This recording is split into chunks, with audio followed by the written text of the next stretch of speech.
after I got out of the Air Force, New York had turned into an unfriendly place. This is at the beginning of the crack epidemic. You know what crack is? Crack is cocaine mixed with baking powder, baking soda.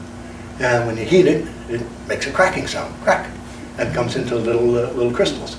And if you inject that or smoke that, it goes straight to your brain. I mean, I've saw a guy down in East Hastings. He put three pieces of crack into a hypodermic needle, sticks it in his arm, sucks the blood out, lets them dissolve, and shoves it back in. Whoa! He went right through the roof. I mean, through the sky. He went right to Mars. He went right, and he took his hypodermic needle and threw it into the door jamb around the store on East Hastings. He's dead. His life expectancy was 6 months after that. But anyhow, New York was really turning into a very bad place. Every neighborhood, my neighborhood, was going downhill. I had been shot at, not around shooting. I had a sawed-off shotgun put into my stomach. Before this, I had my teeth beaten out of my face, just because I was in the wrong place in the wrong time. My wife laid on top of our kids in a concrete playground while the cops and the bad guys had a gunfight over her body, and then they left. There was no counseling. My father-in-law had a gun put to his head. My mother was violently robbed on the street twice and burglarized in her apartment once. And my wife said, this is not really a good place to bring up our kids. So I was looking at, struggling through a story on Vancouver National Geographic, had nice pictures, and I asked my wife if she would like to live there. So I pushed the magazine across the kitchen table, and she read it and said, yeah. And then one of us said, where's Vancouver? No idea. It's in Canada.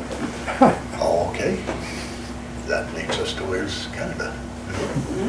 Honest Americans are not right. Just not right at all. They had a big book full of all the newspapers and magazines in North America. Then I could get from the library and looked up Vancouver Sun, the province. The Sun had more circulation, so I sent them a letter, and they hired me. And I got whatever paperwork you had to get as to come. And again, where's Vancouver? I rented the U-Haul truck for 3 days. I was told it's west of Montreal. I still have the receipt for the 3 days.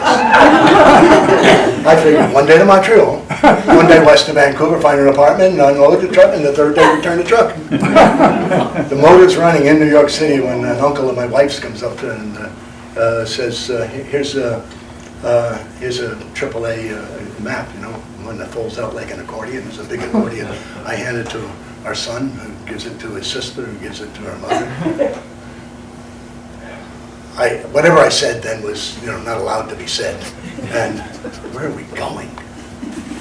That was it. And there was an oil embargo. America was having trouble getting oil, and trouble with the Middle East then, and so we could only get 10 gallons of gas at a time, and so it took forever to drive across the country. We ran out of money in 3 days because I only planned on 3 days.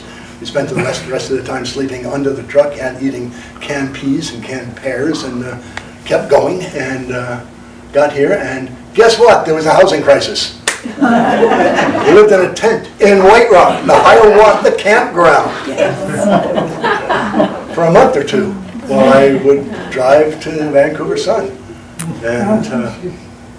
and soon wound up working in the police station on Main Street when it was there, and still doing crime, but Vancouver in 1973 was different, there was very little crime, no homelessness, no beggars, and no litter, and it was different. It was way different.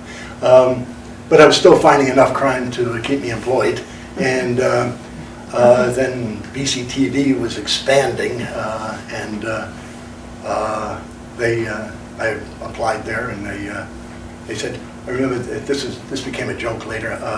They said, well, you really want this job, how about you get a page 1 story this week? And I said, well, how about 5 page 1 stories? So I would found 5 stories in a row that were good enough to go on page 1, and they hired me, and I was very happy. The next day they hired Pamela Martin, and